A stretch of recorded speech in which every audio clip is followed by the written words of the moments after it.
All right, here we go. OverDrive off and running. TSN 1050 on the TSN app. Your home smart speaker up on TSN 4. Brian Hayes, Yodog, Jeff O'Neill, Dave Feschuk in here. How are we feeling this afternoon? Are we still teammates, or am I going Yes. to get my super team? No, we're teammates. What an awful pick by Luke and company last night, Noodles, son. And Dude, I told you, man. The Giants were going to get killed. One thing you always look too deep into is you always go to this. Oh, the weather. It's going to be cold. I think you overthink the weather. Well, I didn't make the pick last night, so I don't know why you're addressing me in that manner. But I hear what you're saying. I do. A lot of times it is overthinking. Like a lot of times it's simply who do you think's better? Who do you think's going to win? That team will also cover the number.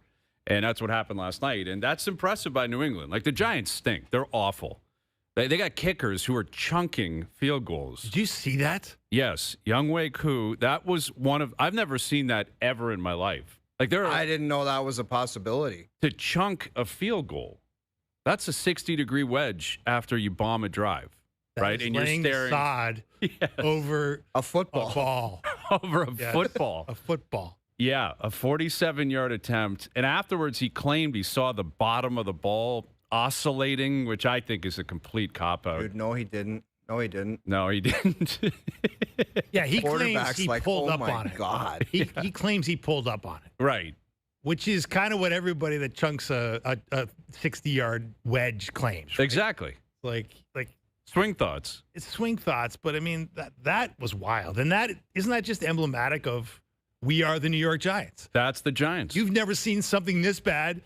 Now watch this. The worst thing about it is if you've ever shanked a shot in golf, you can deal with the shank, but it's every time you grab that club moving forward, you're like, that's in there. Like he's got that in his brain space where it's like I could dig my toe into the ground and not even make an attempt. Yeah. That's in his That's headspace. right. The field goal yips. Whoa. Like it has to be. You have to be thinking about that. Oh, of course. Like next time you go out there, 47-yarder, am I going to chunk this ball? Am I going to trust myself to actually kick? And like Jackson Dart, that image of him mouthing, "Oh my God," is so perfect for the Giants. I know. Then you got to address that. If you're him, you got to go over and say, "Hey, I know that was out there. Sorry, I was pal. just a little shocked. I forgot we were on Monday Night Football. I forgot that there were cameras everywhere." But impressive win by New England. Drake May, man, that kid can play. He is a stud quarterback. Vrabel's got that team cooking. They still got the Bills left on the sked, and we'll see what Buffalo can do. But it sure feels like a formality now. They're going to win the AFC East. Which I never would have predicted. I thought they would take a step forward with Vrabel, but I didn't think this. No, me neither. I didn't see this in the cards. 11-2, and likely chasing down that top seed in the AFC period. Like they might get a bye in the first week, and everything's got to go through Foxborough. It's like the last 3 years just never happened. Yeah, like it was Brady. Okay, a little. Don't worry about those 2 or 3 years, and now Mays showed up, and now you got to deal with this. Amen. Again, in New England, if you're in the AFC, it's crazy. It makes you think, didn't Vrabel sit for a bit and wait for a coaching opportunity, or no?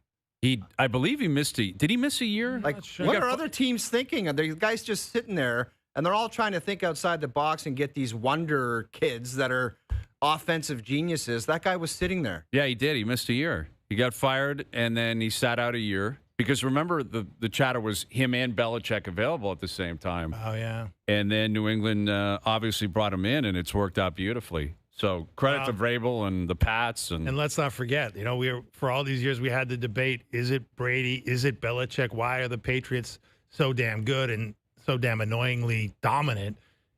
Is it Bobby Kraft? Maybe it is He's the Bob only Kraft. one still there. Maybe it is Bob Kraft. I think it's to answer the question, I think it's both of them, right? You got to have both. You got to have the quarterback. You got to have the coach. He's got to have the weapons. And you got to have the owner. You got to have the owner. Got to have the owner, that has too. a clue. Got to have the owner in pro sports. The owner that what? Wants to spend the cash, or does it wants to approve the right transactions? What well, you always hear, culture gets thrown around all the time. Culture this, culture that. And I think most of us would lean into the culture is established in the locker room or the dressing room. But I think it's really established with ownership. Who you hire, how you allow people to operate, what kind of freedoms you allow people to have, what kind of standards you have, how you treat players, a sense of belief within the building. Whenever a player's drafted there, you say, okay, I know that they're run a certain way. They have certain expectations because coaches come and go, players come and go. The owner's the only one that doesn't. Right. The owner stays. The owner's there. The owner can literally make a decision on anybody in the building. If he wants you here, you're here. If he wants you out, you're out. And there's different forms of ownership. There's some that are heavily involved. There's some that are more standoffish, and some of them work, some of them don't. But none of them have as many rings in recent history as Robert Kraft. Yeah. And he's right back, And again, I think Kansas City, they usually come out with anonymous player polls all the time. And New England did not grade well recently with the way that their facilities hold up, with the way, certain things, which kind of went actually counterintuitive to what we're talking about. Mm-hmm. I think Kansas City ownership wasn't necessarily graded that well, yet their teams keep winning. So who's voting on that? And I think you're probably talking about ultra luxurious things where people have TVs in their locker stall and mm-hmm. Phones to whatever stupid stuff that has nothing to do with winning. That is probably all those complaints that you're hearing. Right. And maybe that's giving us the answer right now. Exactly. The best owner actually wants a team to be established as opposed to a country club or a modern, whatever it is, modern day operation. A lot of that stuff comes down to who's got the newest stadium, right? Like you got SoFi is just jaw-droppingly gorgeous, apparently, and the facilities are amazing. Jerry World is state-of-the-art, obviously. Mm-hmm. But, yeah, Foxborough's, not exactly a new stadium. Certainly, Kansas City's not. Arrowhead definitely isn't. Right. So I think a lot of those player polls are who has the nicest family room for the wife and the kids and the girlfriends and all the rest of it. Who has the nicest sauna? Who has the nicest cold tubs? All that stuff that players have come to expect. To your point, that's more country club than locker room. I think that's what we're talking about. I think you're right, and that's why the Blue Jays are grading so well recently because they've invested in all that. Yeah. At the Rogers Center, Dunedin is state-of-the-art.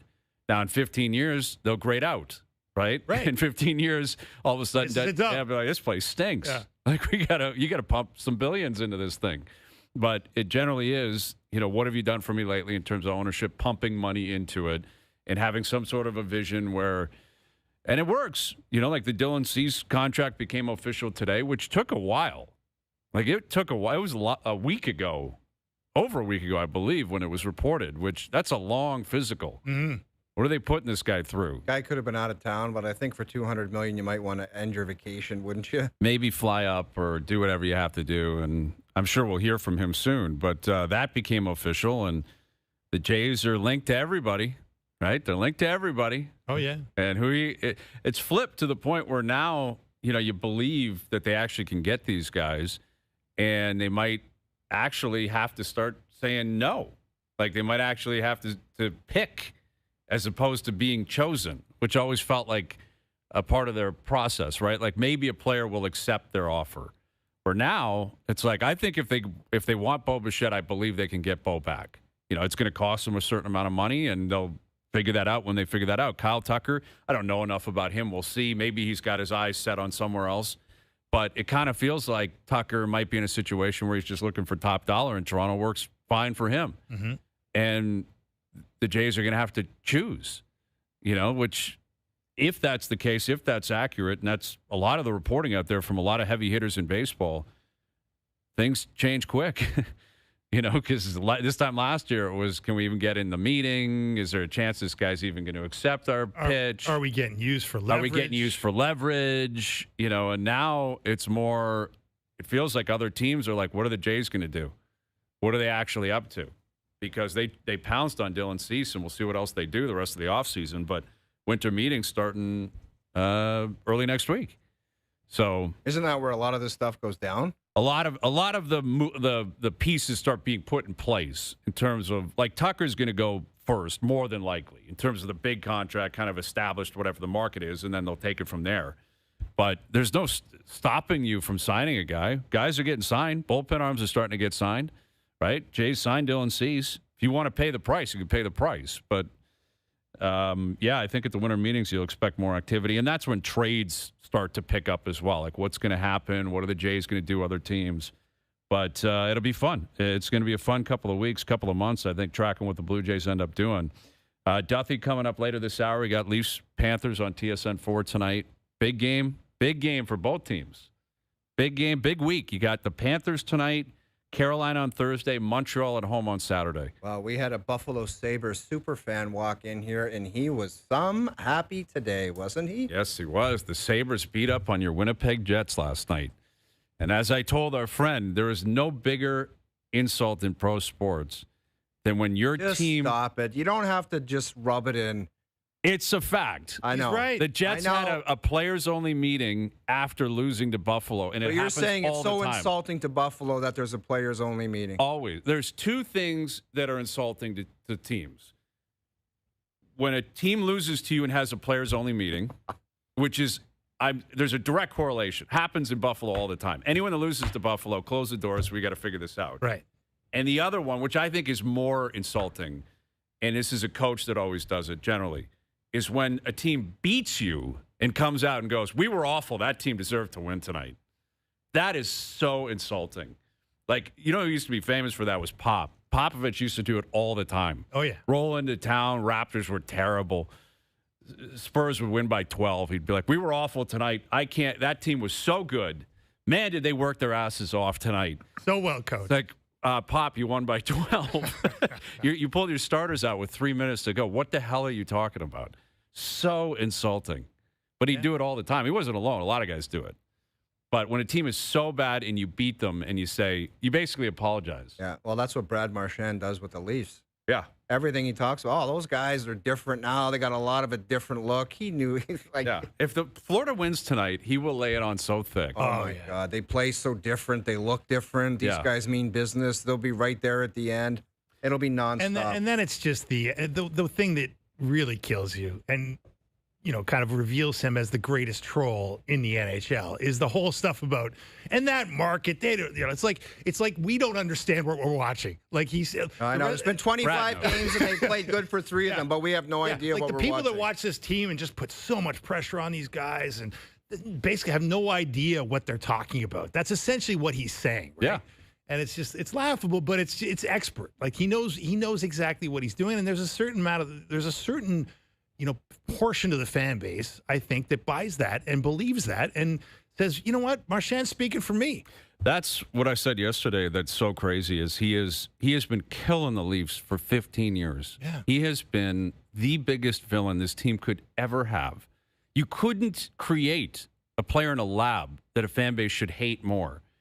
And there are fans that are thanking him for his service. You're right. Thank you for speaking on my behalf and the behalf of the players and all that. It's crazy. But there also, it comes with a level of confidence that you have to appreciate because he knows he's going to show up.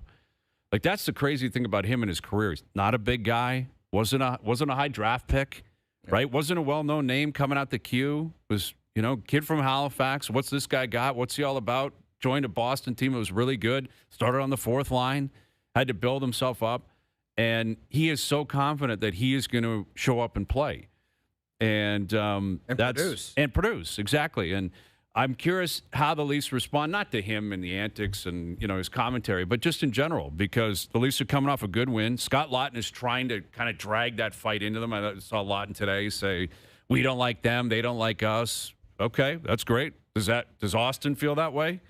Does Nylander hate this team? We'll see. Does Morgan Riley hate them? Does Joseph Woll? I hope so.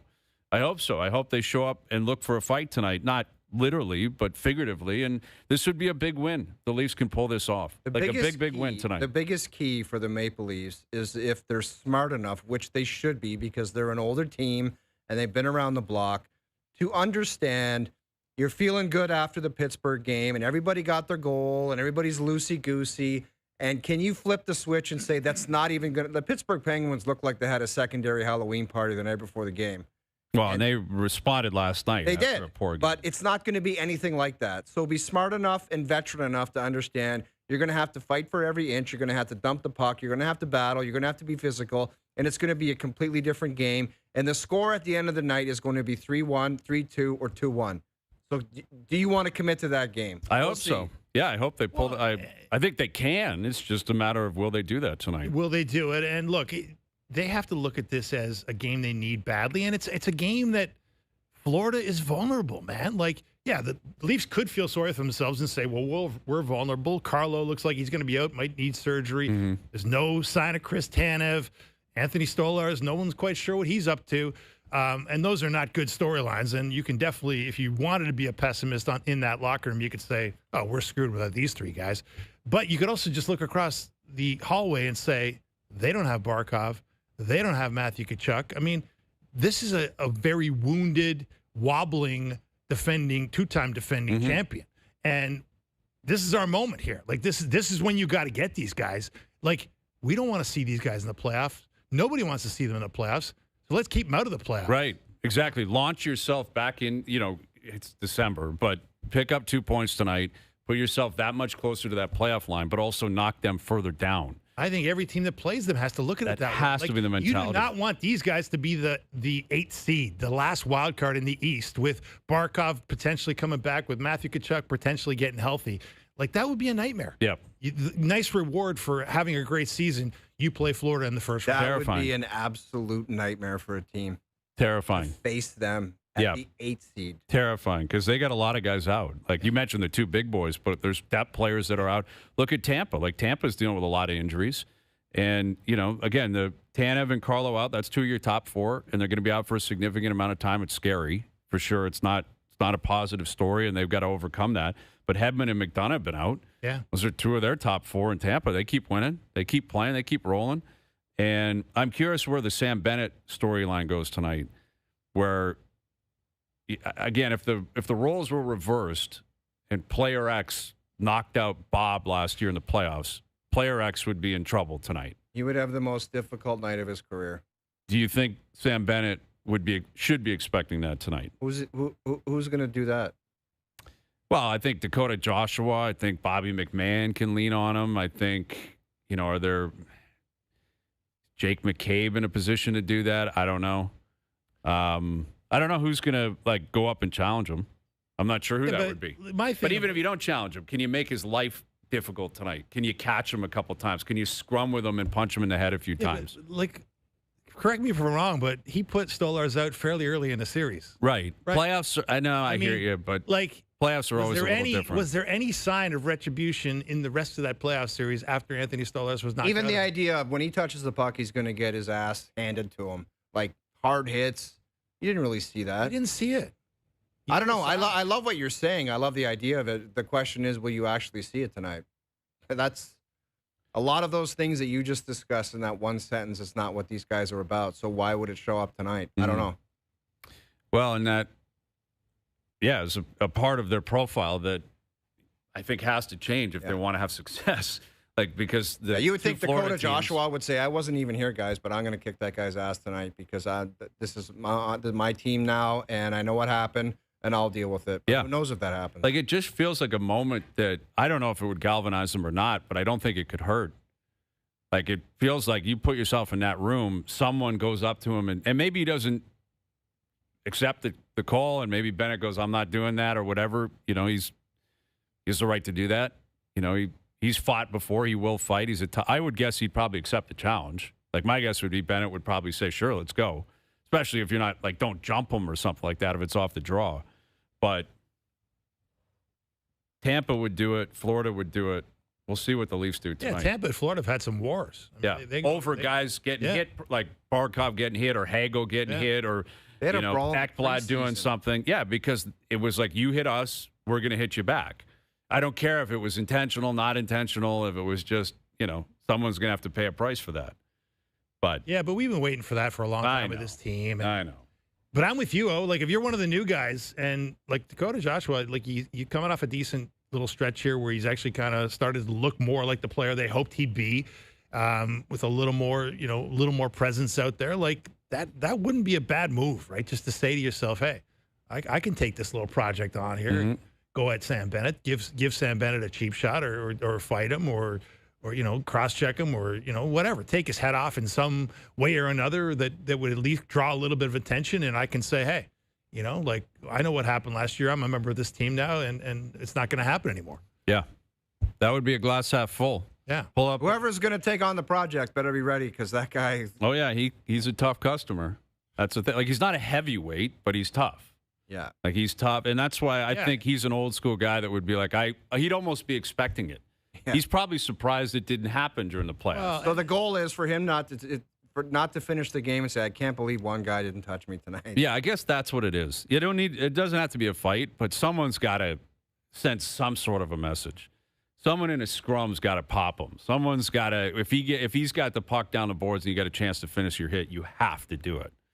Have to do it. Like, it just feels mandatory. Maybe Benoit, that's an old school. Simone Benoit is my guess. Benoit? Yeah, and he's back in the lineup tonight. They gave him a game off to attend a personal matter. Mm-hmm. He's been talking, very introspectively about he's not happy with his game. He hasn't been happy with the way he's been playing.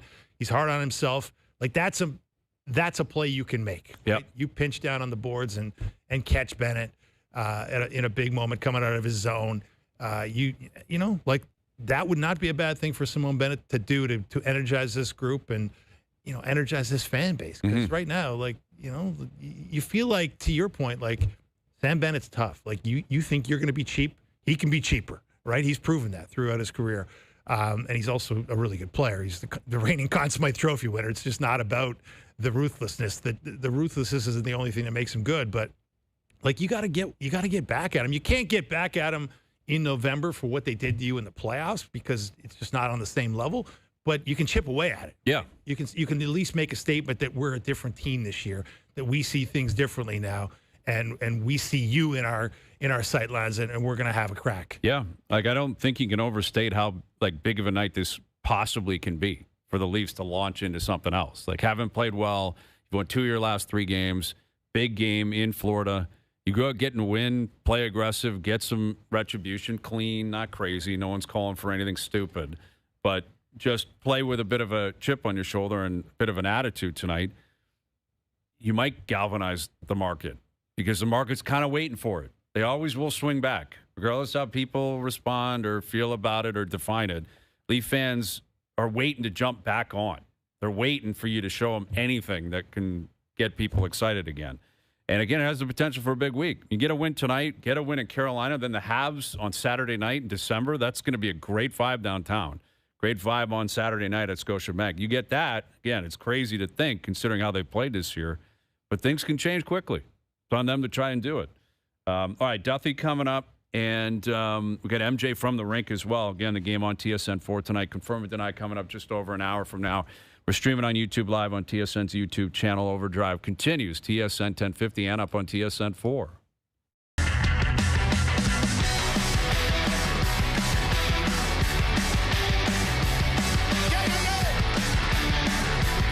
OverDrive continues, brought to you by FanDuel, bringing you more ways to play your game your way. James Duthie. I don't know where Duthie is. We had a book signing right now. Possibly. Oh, yeah. That thing is flying off the shelves. Yeah, how much money does that guy need? Like, give it a rest. It's a great read, man. It's a great book, and Duthie's an esteemed author. I have. Yeah, I haven't read the whole thing yet, but I have read multiple chapters. Great stories in there. Read the Frankie chapter? I have not gotten to that yet. You totally sound like the host on, like, CP24 where... And I'm not saying this happens, but they're like, what a great read, and they didn't read it. I swear I've read the first few chapters. There's a Bruce Boudreau chapter in there. Brucey, I think, was the 3rd chapter. Really quality stuff. I'm trying to remember the other chapters I read, but I read some chapters. It's a very good read. Duthie knows what he's doing. Oh, and what's crazy is very good read. Knowing Duthie, you read it hearing his voice, if that makes sense. Like it reads like he would speak, I don't know why I'm pumping his tires so much, but we love JD, right? Yeah, it's a big week for him. He's probably doing is preparing for the big World Cup draw on Friday. That's right. Because he's going to be down there in D.C. They're doing it in Washington, and we're going to find out who Canada's playing. So in a few days, we'll find out where they'll be playing. Obviously at BMO, they're going to be out in Vancouver, but big draw, man. So what are the odds Duthie gets invited to golf with the red hat wearing president? The president. Isn't that kind of like he's going to be rubbing shoulders? Like they could pass each other in the hallway. Here, come on in. There he is, JD. No, you're good. We were just talking about your book and how you're going to be down in D.C. The book. Oh, stop. I'm just asking. It's Christmas time. I haven't brought that up. I was saying I love the book. I've been reading the book. And he's calling me a blatant... How much do you got to pump up the book, though? Like, I know you're on a PR tour, but I've told you, I feel very uncomfortable. The last time was way worse than this time, and it's like, when does it end? It's almost over. You have to promote the book. I know, but O is right. I don't like posting on Instagram all the time, and, you know, you do feel a little... like a used car salesman. I think people at home, they're watching it and they're like, how much money does this guy need? I don't think that's what that's what they think. I think it's a passion project, right? It is a passion. Thank you. It's a passion project. Oh, really? I think so. Like a gardener that just dies to be in the garden all summer long? That's how I read it. If you were to compare the money you make writing a book to the money you make on television or that you made in the NHL, it's like minimum wage, basically. Okay, let's just have some real talk. You cannot write a book. Look, unless you're who's the Harry Potter Let me girl? just get to the bottom of it. AJ Rowling. J.K. Rowling. AJ. Billionaire. AJ Unless you're Rowling. her, you have every book you write is a passion project. So beauty's number 2. How much change do you throw in your pocket? I want to know. I don't know. It depends if it sells. So would you make 200 grand? Would I make what? 200 grand? I don't think so. I don't know. No. Talk to his agent. So you're making 150. I'm very uncomfortable with this segment. No.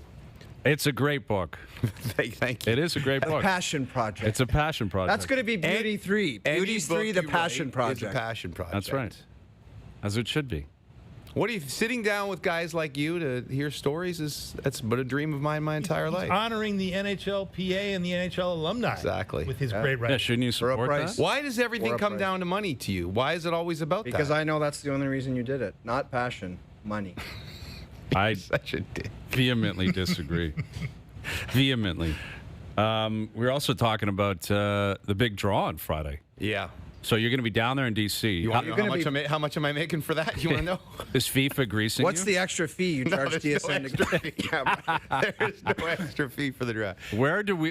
How big of a circus is this going to be? Excuse me, I just dare if the guy's just about to pull out the first thing and Duthie comes by with his book and he's like, buy Beauties 3. You should bring some down there. No, That's a bring great some idea. down there for the guy picking out the balls. Trump's going to be there. You're going to have to rub shoulders with Trump. Yeah, is Trump going to be there?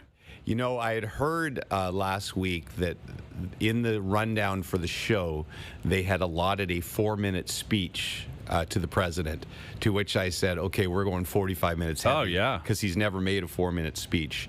Now, the last version I saw, they'd taken that speech out. Now, when the president hears that, that would be interesting because I don't think he will go through the show not speaking. So that will be the great wild card as far as the run of this event. Where in D.C. is it? It's at the Kennedy Center. Oh, wow. It's a small space, apparently, for what it is. And only the rights holders are in there. So it's, I think, Fox in the States and us and whatever it is, Azteca or whatever the Mexican station is in there. It's going to be really interesting. There's a ton of VIPs coming. And I would say, I was trying to think of this today, it's got to be the biggest sporting event in the world that doesn't involve sports being played. Like the NFL draft would be probably the biggest in North America, but it's annual. There's no event bigger and more important in the world that doesn't have actual sport being played than the World Cup draw. Right. And for Canada, it's massive because they could get something very doable like Australia and Scotland and Cabo Verde or whatever, and you could get Colombia and Norway and Italy, which would be death, essentially, for them. So we have this once-in-a-lifetime event in Canada, and this draw will go a long way, I think, in telling you whether Canada has a chance to get out, right? Absolutely. Of the group. And listen, their program is really humming, and they have. You talk about something that has changed drastically and dramatically over our lifetimes. It's the Canadian national team, but the reality is, Scotland praying for Canada. Yeah. Like they don't want Brazil or something like that. Oh, so everybody's probably... It's a two-way street. Even though Canada's been better than the States and Mexico over the past 4 years, essentially, mostly, realistically, every team in those other pots is hoping that Canada is their pot one group. Right. 100%. Every other nation in the world. Time, the Leafs come playoff time, everybody wants the Leafs. 100%. They haven't won a World Cup game. Yeah, then that's acceptable. That's not a. I mean, I'm sure Canada will use it as some sort of bulletin board material, but that's the way it should be because we've been in one World Cup in whatever the last 30 years. We scored one goal essentially, so it's up to Canada to prove them wrong. Like numerically, whatever they are, 26 in the world they're good, but. Yeah, they haven't proven anything in a World Cup. So yeah, every one of those teams is in pots 2, 3, and 4 is hoping they get Canada. Right. And by the way, like, not to get too deep in the weeds here, but just it's going to be confusing for a lot of people because there's so many different rules involved. There can only be one team from each federation in each group, except for Europe, where there will be, I think, 16 European teams. So there'll be 4 groups that have 2 European teams in it. And there's a pretty good chance Canada ends up as one of those because really what matters for Canada is pot 4. Because if you win one game, you're going to get out of your group, okay? Those 48 teams, the top 2 teams in every group make it, and then the next best the 8 best third-place teams go through. So there's never been a better chance for Canada to go through.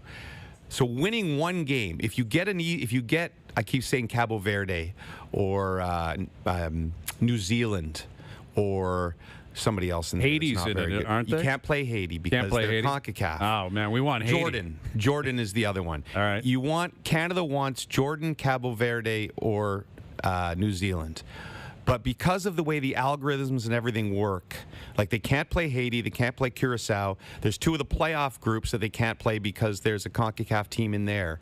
I think someone ran the math, and it's like an 80 or 90% chance they're going to get one of the Euro teams, which means potentially Italy, Denmark, somebody like that in pot 4, which would be a bit of a disaster. Yeah, that's not good. Because you want like fist pumping, right? You want them to be like so happy who they play. Yeah. Because really, you're right. The whole the whole process is fascinating. It's incredible TV. Yeah. And it changed. Like the federations are going nuts based on who they get. And we were talking about like, coaches insulting teams when they win games and they say, "Man, we were awful tonight, but we still won." And players only meetings when you beat the Sabres, and the same kind of thing. Like the imagery of a federation going crazy because they got a garbage team is so inspiring. Right. But it's the reality. Like they're dying to just get certain teams in the pod. The other thing, Brian, is the last time we did this draw, and it was kind of a middling, kind of boring result for Canada. Belgium was probably the least interesting team they could have drawn from the top group,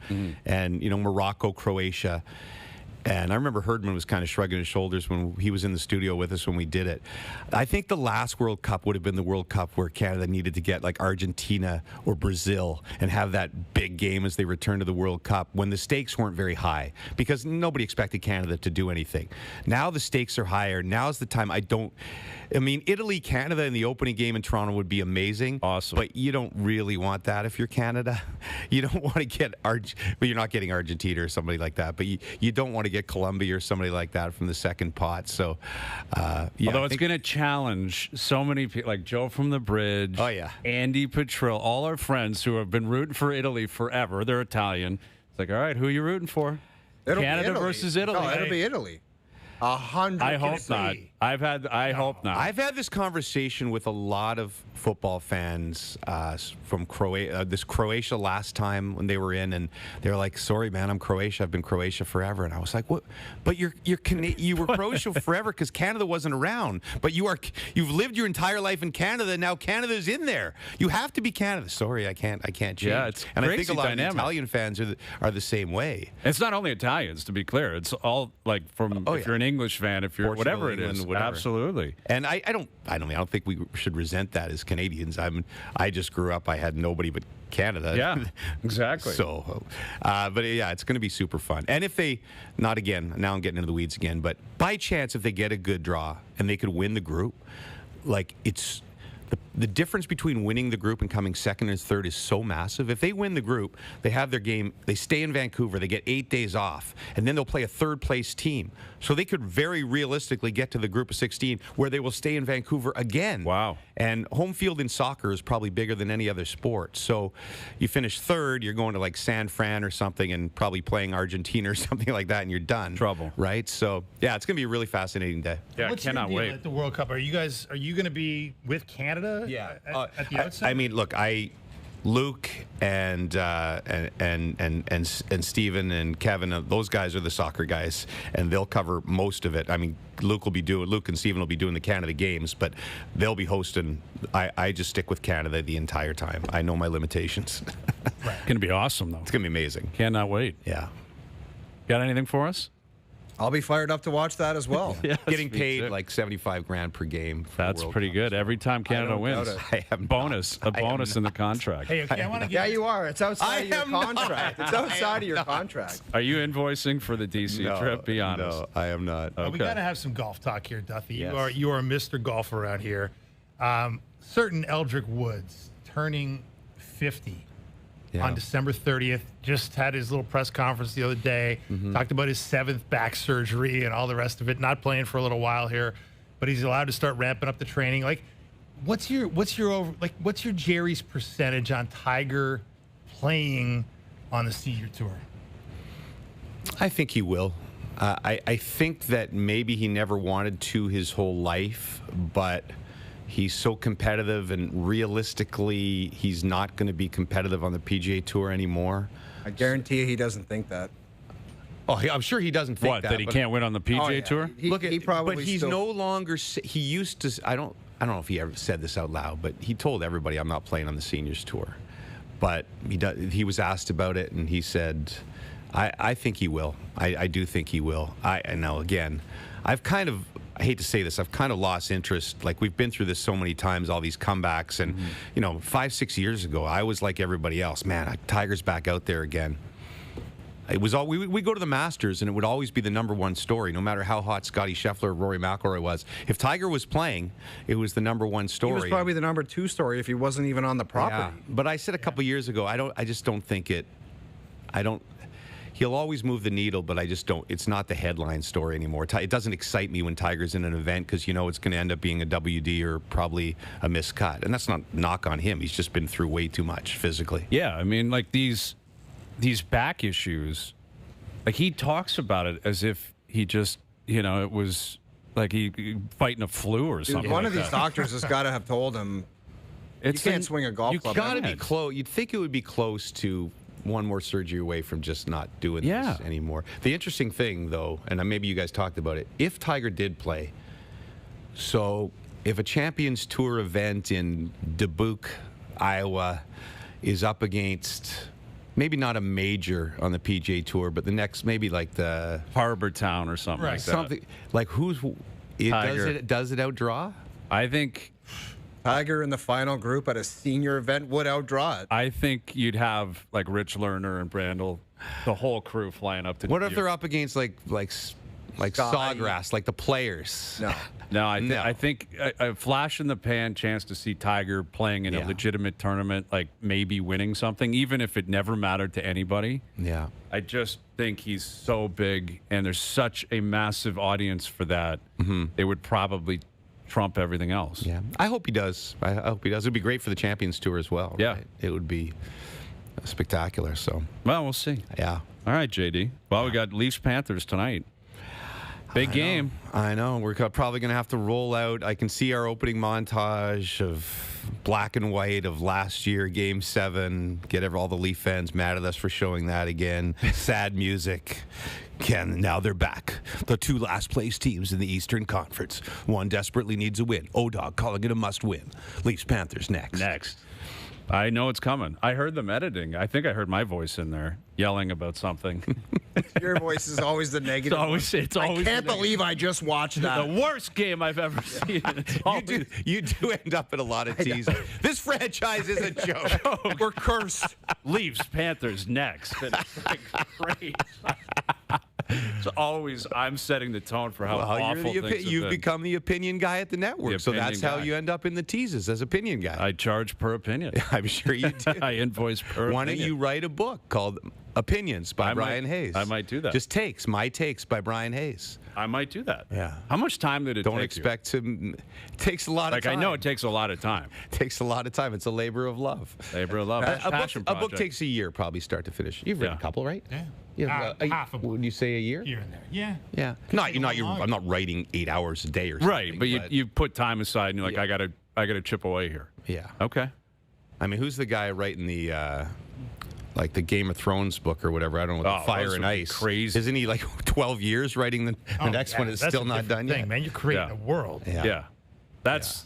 Imagine getting halfway through that and losing your train of thought. Be like, I don't know where I'm writing. I don't know where I'm going.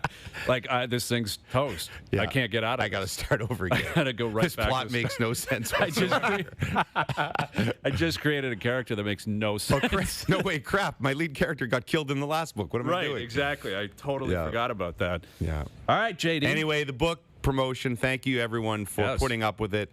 It's been great. It's close to over, and then you can unmute me and hopefully on my social media. No, get out there, man. Buy the book wherever you buy your books. Right? We got a lot of people writing books that we love. A guy who got a free copy should not be the one asking how much money you made off it either, you know. And he wrote something nice about you.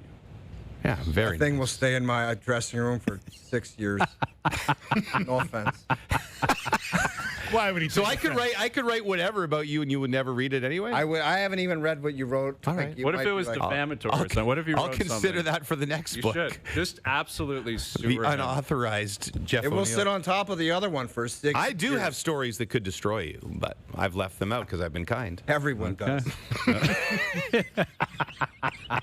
All right, Leafs Panthers tonight. Enjoy yourself. Enjoy yourself down in D.C. Thank you for having me. Cannot wait. Friday, the big draw on TSN World Cup. We'll see where everything plays out and everything lands. And prior to that, Leafs Panthers tonight on TSN 4 and right here on TSN Radio. Overdrive continues. TSN 1050 and up on YouTube Live. All right, so we just gave Duthie in his book a lot of promotion, right? He should maybe be paying us for that airtime. Like, that's a lot of promo for his book. And it's a phenomenal book, and we love Duthie. But we also love Andy Petrillo, and Andy's got a new book out as well. And it's doing big numbers, and people love it. Andy talking about her whole story, being a trailblazer in broadcasting. We love Andy Petrillo. So this is the time of year. Go out and buy books. Excellent stocking stuffer, those books. Excellent stocking stuffer. And if anybody wants one of Duthie's books, you can have mine. It says to Jeff on the inside, but I will ship it to you. Okay. Well, there you go. All right. Duthie's book, Andy's book. Go buy books.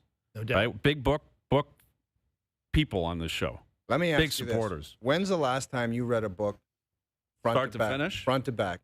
The whole I'm telling you, I'm reading Duthie's book right now. You know what I actually just read recently? I haven't What's read it the since answer? I was a kid. Oh, front to back. Literally 2 weeks ago, and I'll tell you which one it was. You know Harvey Penick, the Little Red Book, the golf? I just read his book again. There you go. My dad had it. I remember reading it as a kid. And, like, a lot of this stuff is probably so outdated. Like, Harvey Penick was from the 70s. Like, he was Tom Kites. 115 years old. Yeah, he was at, like, the Austin Country Club, and he was Tom Kites. Ben Crenshaw was his guy. Like, those were his two, like, phenom kids. But I just read the book. It's a great little read. Like, just little stories, do this, do that, little stuff. Probably not going to help me at all. I would assume, if anything, it would probably Might hurt you. But you read it front to back, the whole thing. Yes, I flew through it. I'll give it to you. Will you read the Little Red Book by Harvey Penick? I haven't read a book, and I don't think. But this is a great little book. He's a golf savant. I read a book in grade 5 about a dog that refused to die. That was I think the last book I ever read. Grade 5. Grade 5? Wow. So how can I get a book in your hands that you'll read? I don't have time. You have a lot of time. That's the biggest lie of them all. I know what you do all day. Dude, I don't have time. You have a lot of time. You have a lot of time. I need to get a book in your hands. How about an audiobook? Let's get a book. Would you listen to a book?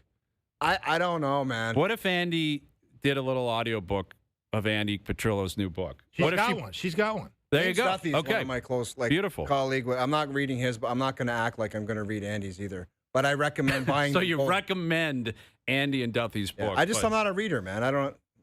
I I drift away and I forgot the chapter I read. And I hear you. I got it's a commitment. I'm a magazine guy. You saw that. When I hit the airports, man, I love a good magazine. Mm-hmm. Books are a different story. They are. Like, I'm not reading like a fictional book. I'm with you there. I'm not reading a 350-page book where you got to commit. I'm not doing no that. Way. The second chapter, you're like, when does this crap end? I'm not doing it. I'll read a biography. The last book I read that was like a really long one was Keith Richards' biography. That was brilliant. That's a book. Crazy book. I strongly suggest you get in on that. But it's like it's long. It's a long, long book, but awesome. Long life. Long life. It's been around. Still kicking. Oh, yeah. Like, that's one of the, gotta be, what's that paying on FanDuel that Keith, like, if I told you in 1968 that this guy is still kicking in 2025, I must have been paying plus $1 million. Oh. What a parlay that would have been. Without a doubt. Like, for him and Jagger to be still kicking and they're still playing going. and still touring. And still going, man. It's great. Like, Charlie Watts passed away. Yeah. I think Bill Wyman passed away. I believe so. Right. He left the band a long time ago, but Ronnie Wood, I don't want to get into this. This is when it gets dangerous. Alive? That's when it gets dangerous. Let's not kill anyone. Anyway, all right, we got to get Johnny. I'll bet you Johnny reads books. I guarantee you he does. He doesn't have time. You don't think he's got time? No. Oh, Johnny's definitely a reader. He's an educated guy. Oh, yeah. He's right up on the latest. I'll bet you he's reading. Bestseller list. All right, Johnny coming up. Confirm or deny coming up. Overdrive continues. TSN 1050 and on TSN 4.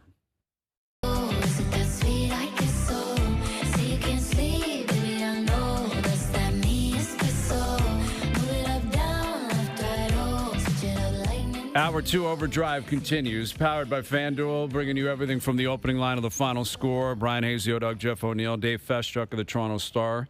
Confirm or deny later in the hour. Mike Johnson coming up. Johnny down in Florida. Leafs Panthers tonight on TSN and on TSN Radio. Big game tonight. Forwards are healthy, right? You look at the Leafs lineup. Yes, Tanev's out. Carlo's out. Stolars are out. None of them are returning anytime soon. But the forward group, everyone's available. Mm-hmm. So when you showed up at camp day one, this is, I guess, what they envisioned. And you still have Domi on the top line. I don't love that, but he's going to keep getting those opportunities. Easton Cowan, I think, has played himself in a position where he deserves to play on that second line. I like what Easton Cowan's doing. Played very well. Yeah, and it's a great transition for him, confidence-wise, when you can go from, like, you remember in training camp where Lorentz and Lawton were like, hey, kid, like, do this or do that. And it seemed like a real teaching type of thing where he was the young guy. I think he's putting himself in a position where he could say, hey, if I'm ever open there, give me the puck, and we can, like, those conversations change when you're having success with William Nylander or John Tavares. Like, it goes from a line mate to like a kid type situation, which is a great thing for his confidence. Well, I think that goal in Washington's a great example of that, because Willie hit him with a pass that a lot of guys wouldn't be prepared for. A lot of guys would shoot it wide. And Pitt, you mean? Was it in Pitt where? Yes, it was in Pitt. You're right. Where he either shoots it wide or, flubs it or something like that. So like, Willie's got it in his head. If I can give him that pass and he can cash on it, I'll keep doing it. Yes, exactly. Like, that was a really savvy play. Yeah. Like, it was a beautiful goal, play by Willie. But, yeah, exactly. I mean, you got to hit the net, but that's easier said than done. Yeah. When you're not expecting the pass and there's traffic and there's a lot going on and you're a young kid and you pulled it off. I'll tell you what, man, they need this guy because he's got a motor, right? Like, what does this team lack at times? They've looked old and they've looked slow.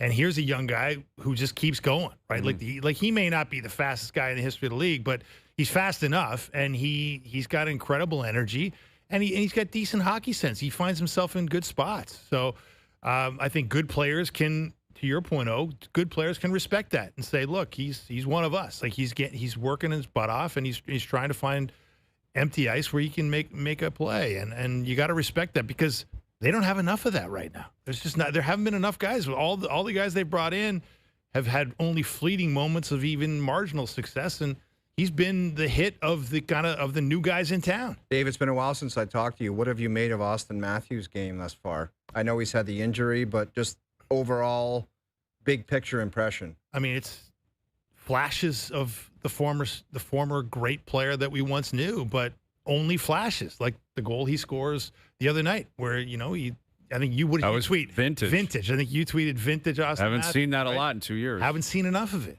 and it feels like you see it every now and then in practice. You see it every now and then in a game, but we used to see it, 2 or 3 times some nights where you'd go, wow, and just haven't had a lot of wow moments with Austin Matthews. And that to me is massively concerning because you start to wonder, is this just the new normal with Austin Matthews? Like last year it was injury-riddled year, but he'll be good after an extended rest in the offseason. Now he comes out of the gate, not particularly flying, has another injury absence, and it's just not electric like it once was. Well, again, let's hope he can carry that over because, I thought he played well in Pittsburgh. They all played relatively well. They won the game. And tonight it's as big as it gets, for a game in early December for both teams. Like Florida's got the rings, they got the banners, but they don't want to just flame out and miss the playoffs. And I'm sure they have confidence they'll get it together. But as you said earlier, Dave, they're a vulnerable team. You can pounce on Florida. A lot of teams have been doing it this year. Joining us now on the Maple Toyota Hotline. Here's the guy that'll call the game on TSN tonight, our hockey analyst, Mike Johnson. How you doing, Johnny? All good. On our way to the rink, which is quite a journey. I don't know if you've been down here, Hayes, but it's a good 45, 50 minutes from the beach area where everyone stays. So it's sort of like Ottawa, but heading inland. So we're on our way to the rink. And you're right. Like, it's an interesting game because both teams are in the same spot, basically, in the standings. Same sort of record to get here. But when you get around the teams, and not to go down the Brad Marchand road, but the vibe for Florida, maybe it's because of their success and because they believe that these guys might come back and they'll be fine, it just feels far more matter of fact. Not that they're positive about how they've played, but they're just, it is what it is, and we'll figure it out. As opposed to Toronto, where it feels a little bit more, I hope we can figure it out, but I don't know 100% if it's going to happen. Johnny, what do you expect to happen with Sam Bennett this evening, if anything? I don't think anything. I think the game is really important. They'll try to play hard on him. I'm trying to think who would go after him for bumping Stolarz. I think the guys think the game is too important. Maybe Scott Lawton. He might be a guy that might go down that road. Maybe Benoit, but I don't know. Given the relationship and given the comments by Bennett is sort of saying I didn't really mean to do it. I don't think anything happened there. Do you? Well, we were just talking about who's it going to be, and it's not really, I don't know, like a guy like Dakota Joshua. Is he going to say, I know I wasn't here last year, but I'm going to go out there and do something? He'd be my choice because I do wonder if he looks back on last week and wishes he had a mulligan on the Jack Guy scenario. Like just when you're in the corner, drop your gloves, grab them, fight to fight. Right. Again, he wasn't here last year. It may be a different scenario. And I don't even know if you have to have a fight. I mean, historically, you would expect it, but it's a different world. It's a different era. But someone's got to take a piece. Take a wrestling, a double-minder, scuffle. Something, like a scrum with a couple of punches or a hit or something. It's tricky when you're a new player. You want to take that on to say, hey, I'm part of the new group. But you also maybe don't want to overstep and say, like, is this something that we're doing tonight to this guy? Like, maybe the group as a whole is like, no, we don't need to do that. I don't know. Maybe that's when they have a conversation beforehand, not necessarily about a fight, but about, hey, make sure to take a piece if you can.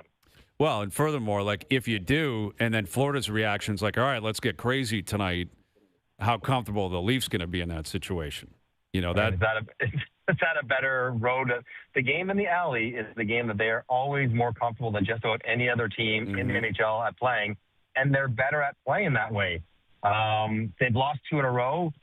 Want to spark that potential emotional response that makes them a tougher opponent tonight. And these are all sort of the questions that they would be going through. But I don't, maybe a chat in a scrum. Saw Lawton get slightly tangled up with Malkin last game. Maybe something like that.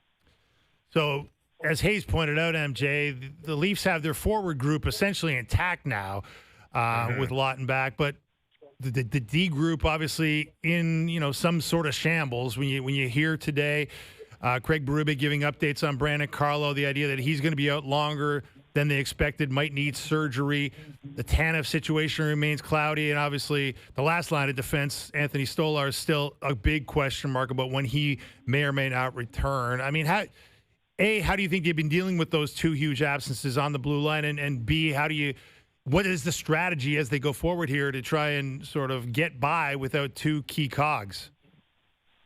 So I think they dealt with the injuries to the defense not well initially, because I think I think Carlo was compromised. He was playing hurt, and it probably showed in his play because he was really struggling. And Philippe Myers, despite trying, the best he can, was really, really struggling. And so the team as a whole, the defense at times, and puck management and turnovers and important points, it wasn't as good as they needed it to be. I will say this. Troy Stecher was sort of an innocuous waiver claim, largely because he shoots right, and he's been around. And yet he's come in and has been really good to the point where now he's on your second pair. Now, Troy Stecher's second pair, probably not a long-term solution, but he's given them stability.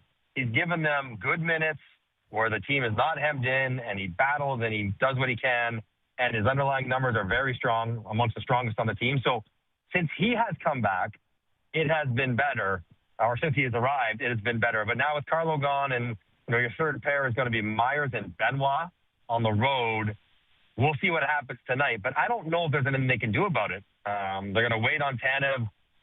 I'm assuming internally they have a better sense of what this might take. And then for Brandon Carlo, if he has a surgical procedure or whatever, then you would know how long that timeline will be as well. But probably stay afloat and keep hearing about Villeneuve in the minors till we see him at some point on the team. But other than that, sort of deal with it and ride Stetcher's good play for as long as they can. Yeah, and what sticks out about him is what sticks out about Easton Cowan. We're talking about it. Like, he's feisty, he can skate a bit, he gets involved, and that looks different on this team. Like, it just looks and feels different when you've got a guy who's got an energy. He's got energy, exactly. Which is kind of a sad compliment, to be honest with you. Yeah, and you'd like to believe there are other guys that are like, that's what Max Domi's supposed to show every shift.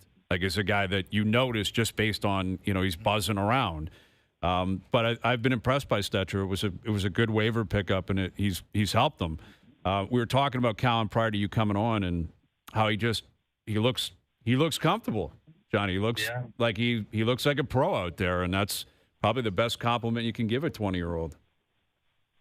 Yeah, but he should, right? Like, given his pedigree, given how good he has been in his pre-NHL career, you would expect him to be a pretty quick study at figuring out how to play here, and he has been. So, and he's looked, you're right, more comfortable. I still think he will probably be well served by getting just a fraction stronger, a fraction quicker, which will come with training and maturity into the next years. But he doesn't mind playing with the big guys. He is comfortable making plays. He doesn't just shoot it away to be safe.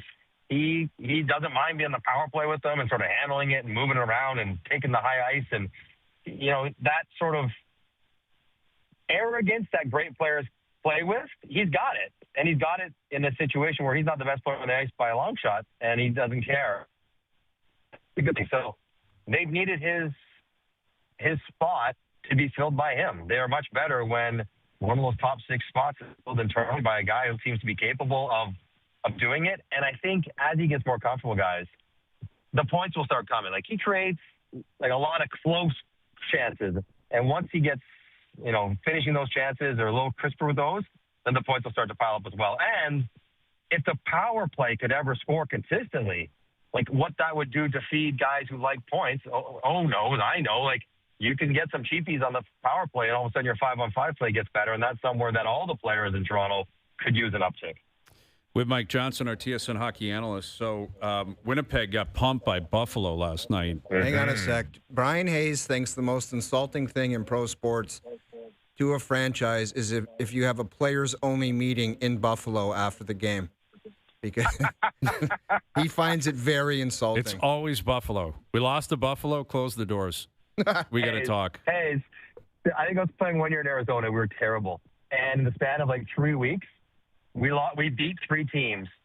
2 of them immediately fired their coaches, and 1 resulted in a players only. You're like, okay, we're the ultimate disrespect to us, the fact that it is emergency situation as soon as you lose to us. So yeah, but Buffalo is actually playing pretty well as of late. Winnipeg is not, but that's part of the problem with Buffalo's history. Now you expect to beat them when they're actually probably playing better. Josh Norris returns than maybe their history would indicate. Well, we'll see how the Jets come out of it, but with Hellebuck injured, and that's not been their issue necessarily, but they look sluggish. Like, they're not defending very well. They've lost a lot of games. They're on the outside looking in. They're in a division with 2 powerhouse teams, that they're not going to catch. You're not catching Colorado or Dallas. That third spot is still very attainable. It's still early. But for a team this time last year was putting up historic numbers, like what's your level of concern if you're in Winnipeg right now? It's pretty good, actually. It's pretty high. I thought that they would be deep enough and sort of have the structure and enough good players that they would be able to withstand Hellebuck's injury. What happened that it all went down the tubes, Johnny, the 5-on-5 play? Well, I mean, I think you probably talked to them. They would say it was maybe heading in the wrong direction a little bit before he was hurt, and maybe he was cleaning up some of those messes. But they have looked a little bit older, and I hate to say it, but Jonathan Toews, who I think we were all delighted that he's back in the NHL and happy that he's healthy. He's got 9 points, I think, but he hasn't been a play-driving guy in their second line. Perfetti didn't score forever. So the first line, lights out crazy, Velarde and Scheifele and Connor. But their second line at 5-on-5 has been a bit of an issue. And with Adam Lowry being out for a long time, too, it hasn't worked quite as well at 5-on-5 as they would have hoped. So that's been part of the problem. Yeah. Taves, he's like you can see it, he's struggling to keep up at times. He's not. Yeah, the pace is not there just yet. And then when you watch them play Buffalo, there's two ways to play fast, right? You skate fast or you move the puck fast. And you would assume Buffalo, with all their young players, I think with the lineup last night, they might have been the youngest team in the league, they would skate fast. But you would assume Winnipeg, with their experience and skill, would play fast. Didn't look like that. And when you watch Winnipeg play at times, it doesn't look like they're fast anymore. That's a problem. Yeah, it's interesting in Buffalo. Like this Owen Power, I was reading stats on him today.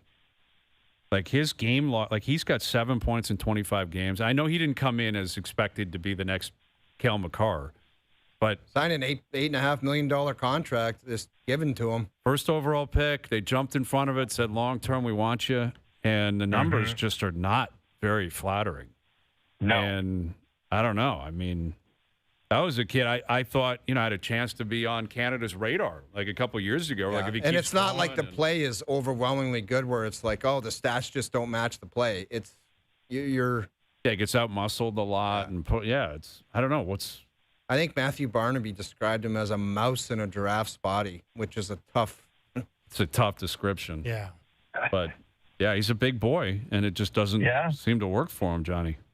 No, it's not been. It's been a tough. I think that was Craig Rivet or Andrew Peters, the most comment. Not Barney. Sorry, Barney. It wasn't you. Barney, I apologize. Same idea. That'd be something he would say, though.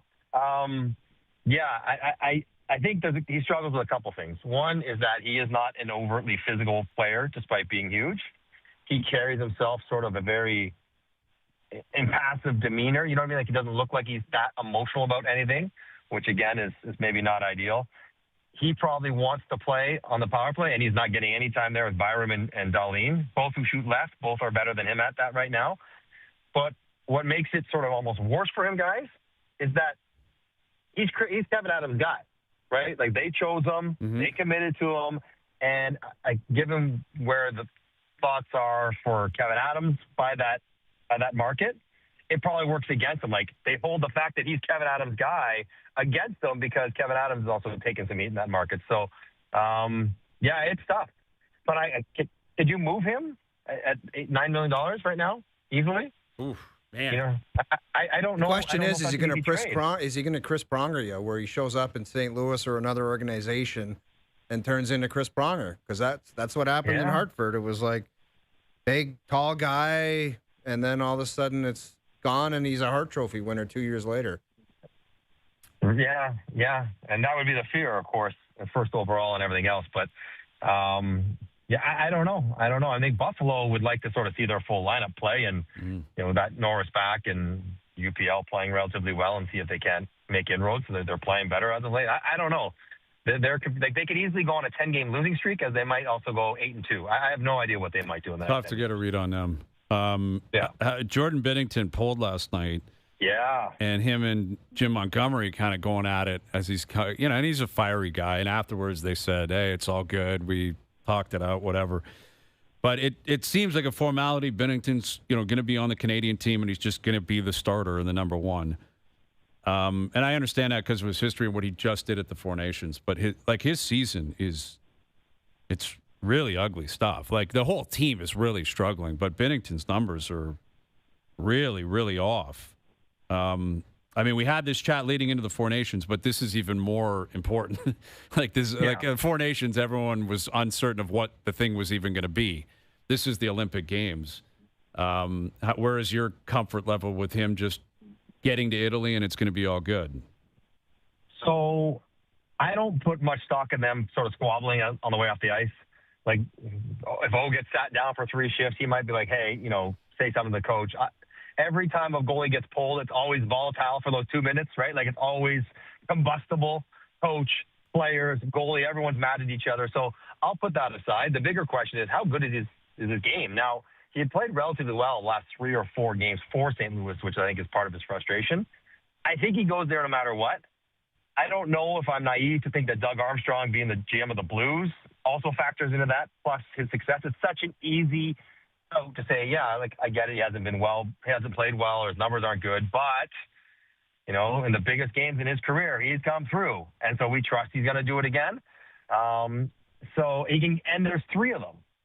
And while Binnington probably gets game 1, there's no guarantee he gets game 2 or 3 or 4. So I think he's going to go no matter what, basically, does Hayes. And then it'll be whatever, Logan Thompson and Darcy Kemper or Scott Wedgwood. And, whoever plays best probably gets the games. But I don't know if there's anything he could really sort of do that would play himself off this team at this point. He's going to get named in a month. I think he's a lock to sort of be on it for the history and the relationship and the lack of another bona fide superstar goalie for Canada. Johnny, we know you have to go, but inquiring minds would like to know, when's the last time you read a book front to back? I read books digitally, on my iPad. I read them every week. You read every chapter, like the whole thing? Yes. Yeah. There's so much disgust in his voice that you would ask that question. When do you think, we'll give you one guess, the last time O finished a book? Front to back? Yep. Hamlet, grade 10 English. No. Further. Under. I took the under. Under. What book would he read in 7th or 8th grade? What book? Under. Catcher in the Rye? Under. You're still way too high. No, I'm trying to think what books Grade 5. he would read. Grade 5. He claimed he read some book. Max, the dog that refused to die. That's not a book. That's a picture book. No, it isn't, dude. It's a novel. It's a good book. It's brilliantly written. It is. It's about a German Shepherd. Yeah, you can dive into that story. Did you ever read Scrubs on Skates? Oh, you had to read that. Famous book. I think it was McFarlane wrote Got it. Young. Got Young. Neil Young's dad. Absolutely. There were 3 versions of it. And it was like, I think I read it around grade 5 as well, maybe. Mm-hmm. And it was brilliant. This guy's talking like he's in Oprah's book club now. I read those books as a kid. He went to Leaf Camp. Remember, he made the Leafs. It was like a moving book. Like, if you liked hockey growing up, it was like, it was a childhood defining kind of book. Yeah. Scott Young. I think we should get it for O. He might like it. Dude, it'll sit right. It'll collect dust right on top of Duthie's book in my dressing room. Yeah, put Duthie's book right behind you, though, so you can see it on camera for the next 3 weeks for the plugs. Oh, he's bringing it to the World Cup draw. He's going to hand it to Trump. Oh, my God. He's going to give it to Messi.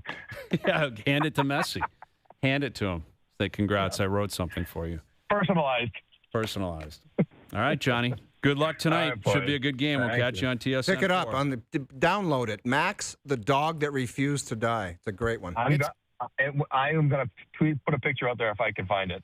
All right. Enjoy yourself. It's a great read. All right, boys. There he is, Cheers. Mike Johnson, joining us here on the Maple Toyota Hotline. Get in and go where adventure takes you in a new 2025 Tacoma from Maple Toyota near Canada's Wonderland. In the Maple Auto Mall, visit mapletoyota.com. Gets great reviews on Amazon, O-Dog. You're not kidding. I told you. And I know you don't read books. Stop acting like you read all this crap. It's nonsense. I've read the books he just referenced. Oh, yeah, Scott Young. They were great. They were great There's books 3 as versions. a kid. There were. I believe there were 3. Am I wrong in that, Dave? There were at least a couple. It was a series. Yeah, there were multiple. Yeah, Scrubs multiple on books. Skates. Scrubs on Skates. What was the kid's name in that? It was a very distinctive name. Great question. Look that remember. up. Look that up for us. Scott Young. Famous. Neil Young's dad. Really? I've never heard of Scott Young. I thought you meant the guy that played for the Avalanche and the Blues. No. He's an assistant coach now. Neil Young's dad was a sports writer in Toronto, Hall of Famer. Absolutely. No disrespect. I had no idea. Well, I mean, it was well before your time. Yeah, a little bit before your time. But he was still around he was still around in the 90s. Was he? No, I mean, I saw you'd run into him. He would be around. He'd tell great stories. He used to tell stories about how all his sports writing friends used to make fun of his long-haired, good-for-nothing rock and roll son. Mm-hmm. And he'd like to say, yeah, he just bought a 400-acre ranch in California with all that good-for-nothing rock and roll money. Right. Well, Neil Young is adamant that the song "Old Man" is not about his dad. Yeah. Although everyone, because I don't think they had a great relationship. I don't believe it was. He said it was about the guy who lived on his ranch. Yeah. Could have been about. But I don't think they had the greatest relationship. It's my understanding. But I think because Neil grew up in Winnipeg, right? Yeah, I think there was anyway, separation in there, but it doesn't matter. He was proud of the kid, as he should be. That. He used to brag about him quite a bit in my conversations with him, at least. So. There you go, as he should be. Yeah. Okay. There you go.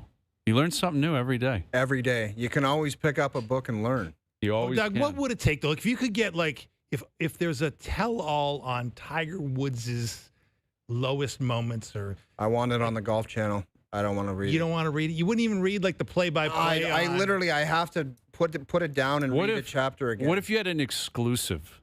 Tiger wrote a book that only one person is allowed to read, and it's only you. And he tells every story, and I mean every story in detail. Hazy, enjoy this. You'd pass it off? I'd give it to you. You wouldn't even read that? I'd give it to you or J-Mac. That's disappointing.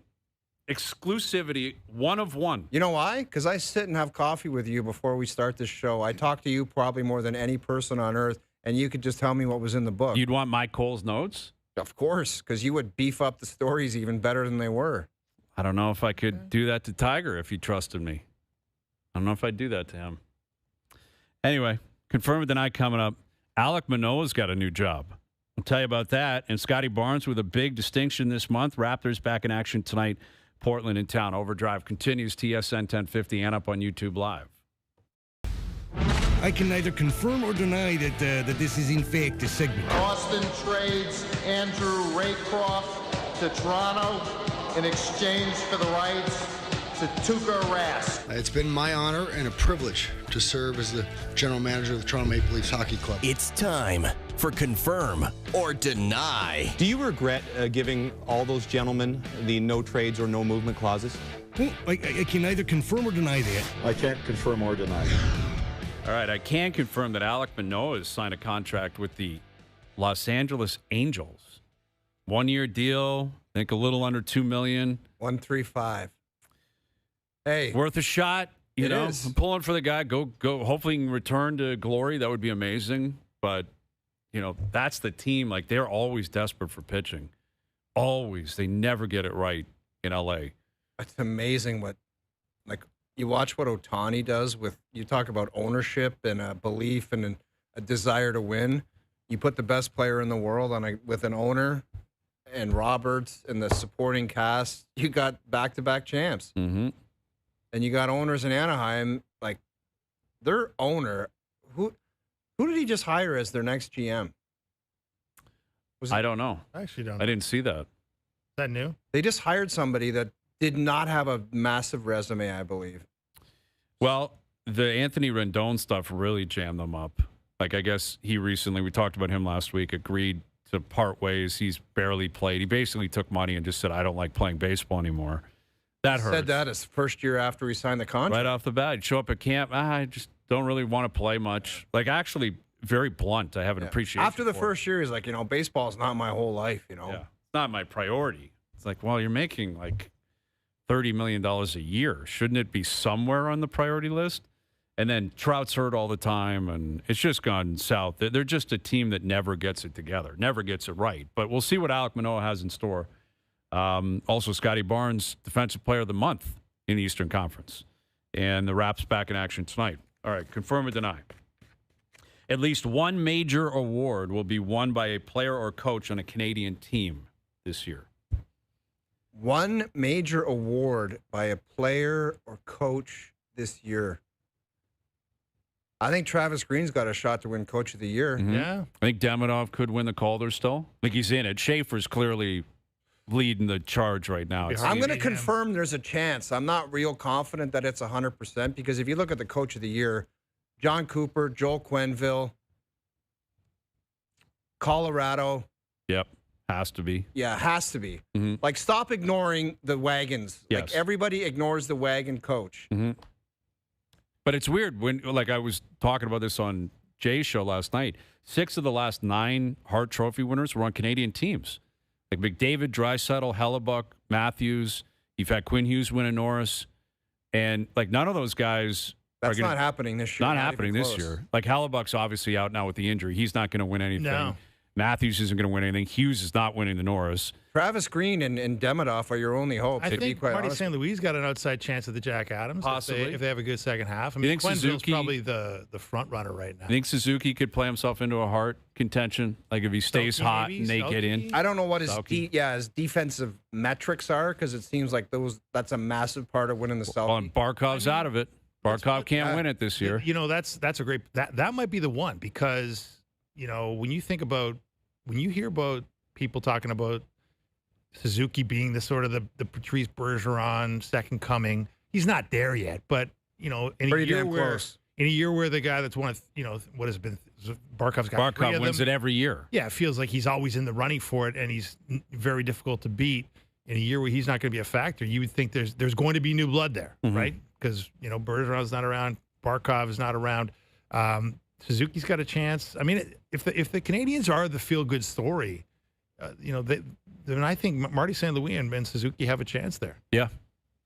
I'm gonna confirm it because there's still a lot of season left, and like there are a few names we just listed are going to be in contention. Like I think the Suzuki for Selke, that is going to be very, very loud, and Demidov is still in that race for the Calder.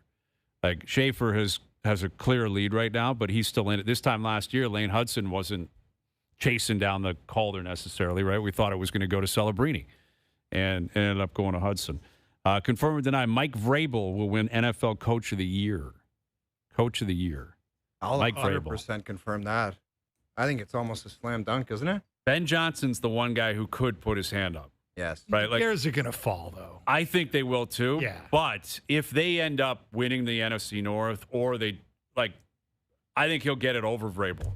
Because it's the Patriots. They're a great organization. They win all the time. Look at so Drake what? May. They were a mess, too. It's not like they were so dialed in. Not like the Bears, though. Like the Bears have been a disaster. Yeah. A disaster. Ben Johnson did a good thing because he kind of shone the spotlight on himself with taking the tarp off and celebrating with the guys. It just like it brought attention again to him. Yep. Which is like a positive thing to get people to notice. And that win against Philly was a big statement by them. Yes. That was a big Usually game. they got their ass kicked by that. Yeah. Absolutely. A lot of people were saying this is where they start to show who they really are. Right. Like, you're one of the worst 8-3 teams we've ever seen, and you're not getting to 9-3.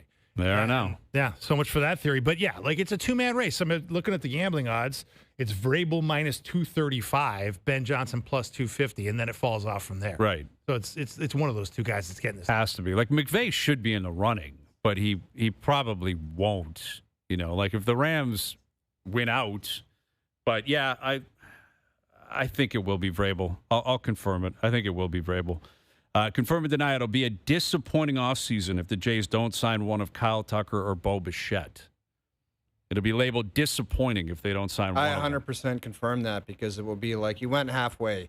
You went out and got Cease, and then you didn't back it up with getting at least bringing Bo back. So I would 100% confirm that. Yeah, that's an auto confirm. I feel like they've got to do one of those two things, and it feels like because I think when they signed Cease, O-Dog brought up the point like.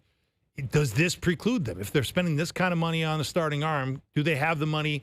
Do they have the commitment to continue to spend and bring in the talent they need around him? And these are not going to be small price tags, right? Like neither guy is going to go for peanuts here. Mm-hmm. And we don't know. The winter meetings are, going to show us maybe give us some touch points about what the prices might be. And I thought you had a good theory last time we talked about this that maybe the Blue Jays are hoping they can get Bo a little cheaper once he sees the market isn't as robust as maybe he thought it was or thought it would be. That would not. Is that the rumblings out there that the market is not as what he thought?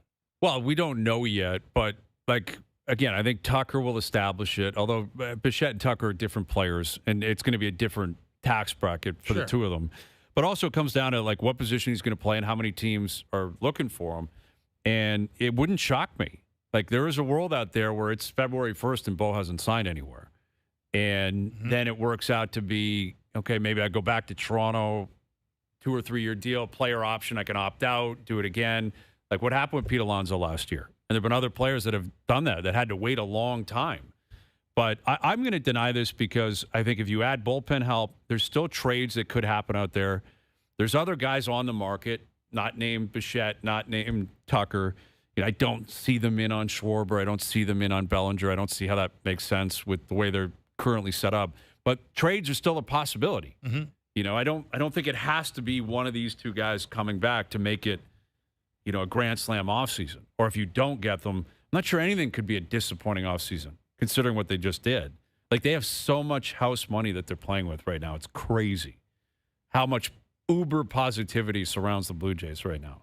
No, that's fair. And look, I think they're benefiting from the fact there's a lot of war drums. To your point about the market, there's war drums about labor unrest. There's, we're hearing, people who carry water for the commissioner saying, we don't want to spend as much as we normally spend, and maybe we don't make as much money as people think we make in this sport. Those are the things you say when you're about to enter a negotiation with a players union.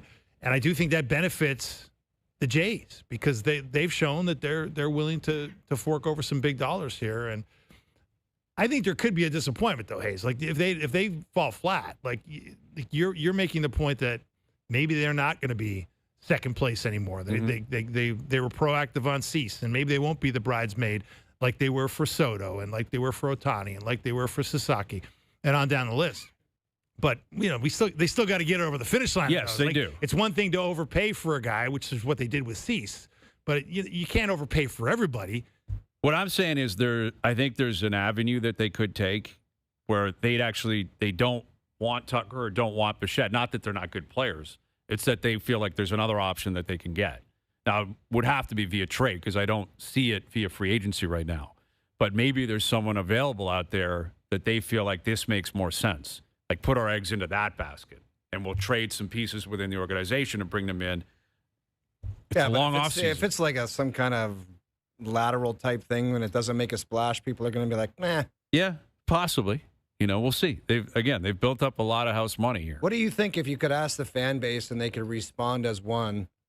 What do you think they want, Tucker or Bichette?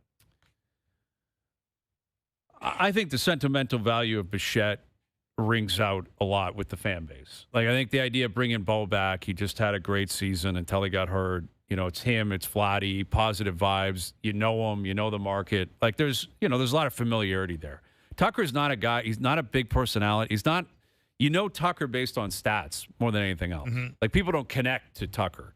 You connected to Ohtani and Soto. Those guys are larger than life, and you can close your eyes and envision them in the box and hitting and doing what they do. Tucker doesn't have that same presence. So Tucker, it's not that people wouldn't go crazy if they signed him, but I think there'd have to be learning to figure out who Kyle Tucker is for a lot of the fan base. Diehard baseball fans know who he is and his background and what he does. Bichette, it's just you don't have to sell it. It's already done. The cake is already baked with Bo. You sign him, it's nothing but positive. Bo Bichette's back, and everyone's happy. And I also think, when you think about what defined this team this season, so much of it was chemistry and vibes and the magic of the sum being more than the parts, right? And, Bo was a big part of that, right? Yeah, he was. In a lot of ways, in some ways he's the leader of the team. In some ways, he's the heart and soul of that team. They got a lot of hearts and a lot of souls. Don't get me wrong, but I think they'd be, you got to be careful when you take a guy who was a day oneer with Vladdy, and if he doesn't come back, I think there'll be disappointment. I really do. I think there'll be real disappointment in the market. All right, let me get through a couple here rapid fire for you guys. Confirm or deny, Tiger Woods will play in at least one golf tournament in 2026. 100% confirm it. I think he plays golf. Yeah? Yeah. Might be on the senior tour, but... Even at the Hero next year. But he's the kind of guy that will walk into Riviera and just show up and be like, I'm going to play this week. And he's going to say, I got a chance to win. Yeah. Like that one's going to be tough. That's like 3 months away. He's just chipping and putting now. I don't know how long it takes him to rev back up. It starts. He's like, chipping and putting, and then all of a sudden he's going to take a video of him hitting a stinger. Yeah. And then all of a sudden he's going to be at a tournament. Be amazing if he played at Riviera, because it's back at Riviera this year, I believe, right? After last year, because of the fires. They couldn't play there. Yeah, I don't know, man. I just worry there's more setbacks, like consistent setbacks. And this was, remember, he blew his Achilles out, I believe, was the original injury. Yeah. And then it was a back thing out of nowhere. Yeah, another fusion. So, I mean, a year is a long time. He could play at the Hero next year. Like maybe he shows up there and then plays at the PNC or whatever it's called with Charlie. Guess that would count. I guess I'll confirm it because that's possible. Just don't know if like early this year it's going to happen. I don't like he never plays with the players anyway, so he's not going to play there. Is he going to show up at Augusta? I don't see it. Like if he's healthy, he will. You think so? If he's healthy, but I don't think he's going to be healthy. That's my point. I don't see him being healthy. By April, I don't see it. If he's only just chipping and putting, he said he's just starting to do rotational stuff in the gym to try and strengthen the back up. But this is, to your point, it's the 7th surgery. So number 8 can't be too far behind. Right? No, that's what stings, man. But I do think, look, the path might be ease into life on the senior tour. Start playing well there. You don't have to bomb it. You can take out a 3 wood and be as long as most of the guys out there. Mm-hmm. And maybe that gets you into some kind of competitive groove where you start believing that you can get back on the real tour. Well, that's what happened with Mickelson, right? Yeah, when he won the and then he won at Kiowa. Yeah, Mickelson won on the seniors tour and then won Kiowa, I believe, after he played senior tour golf. All right. Last one quickly. Confirm or deny, Oklahoma City Thunder will win 70-plus games this season. 70's too much. They're 20-1 right now. Feels like a confirm. It's 70 games? I mean, they are the ultimate regular season machine, right? Like don't forget, I think they're still beatable in the playoffs because, 2 teams took them to 7 games last year in the playoffs. Mm-hmm. But they've got so many guys in a league where... so many picks, too. They got picks coming out the wazoo from the Kawhi trade, which is just incredible. But... And from other trades, Sam Presti's been brilliant in building that organization.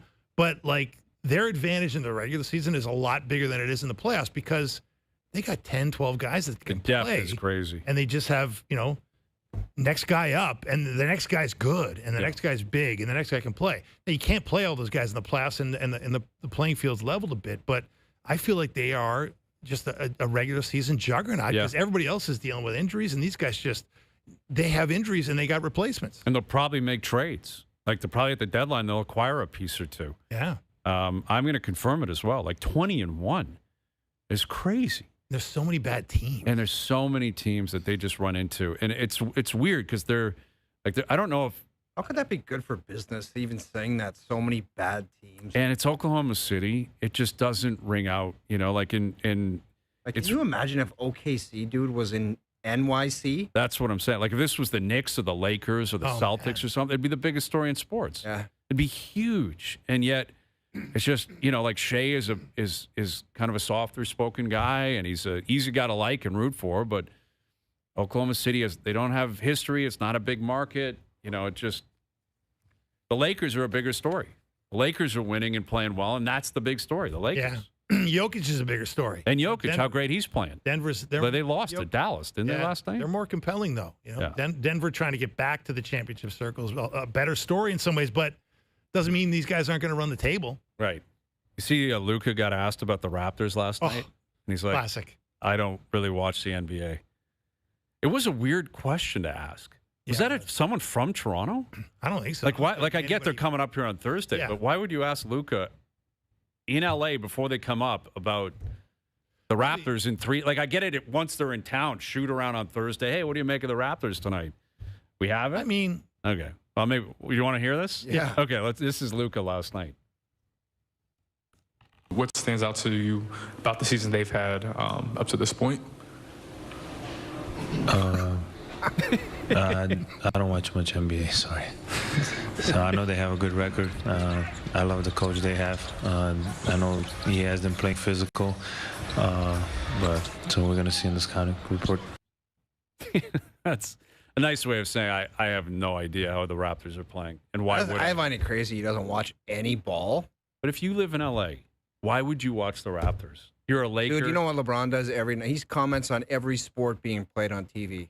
How much of it, though, is just what is he really investing in? You think he pays a guy to sit on the couch and watch sports and read about it? I'm sure he's tracking stuff, but I kind of appreciate Lucas. What the hell do I know about the Raptors? I don't know. And if I was, I don't watch much NBA, but if I was, I wouldn't be watching the Eastern Conference. Right. I'm watching Oklahoma City play or Dallas or Denver or whatever. All right. Raps in action tonight, Leafs in action tonight. Good luck. See what they got this evening. All right? Get some books, man. Got to get you reading. We'll get on it. Got to get you reading. It's a high priority for me. Yeah. A Christmas miracle.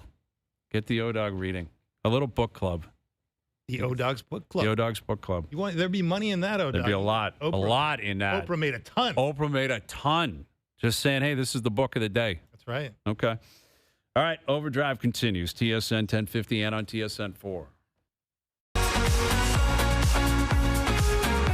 All right, Best Bets powered by FanDuel. Make your picks and assemble a same-game parlay in seconds on the FanDuel Sportsbook app. I'm going to parlay the 2 Toronto teams tonight. I'm going to lay the points, Raptors -5.5. Coming off 2 losses. Can't be happy about that. I wouldn't say the New York loss was a scheduled loss, but felt like they go to overtime the night before.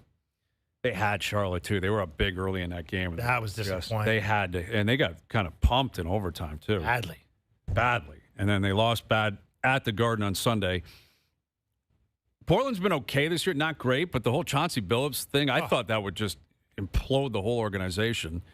Seemingly hasn't. But I'm laying the points, Raptors, tonight. And I'll take the Leafs on the puck line, plus 1.5 goals. I think they either win tonight, keep it close. I could see overtime games tonight. I could definitely see this going overtime. Yes. Same thing, Ottawa, Montreal. Just a bunch of 3-point games. That's kind of been the way the NHL has played out this year. And that parlay paying plus 200. Best Bets powered by FanDuel. Same game parlays now available for every NHL game on the FanDuel Sportsbook app. Please play responsibly. 18 plus. Physically located in Ontario.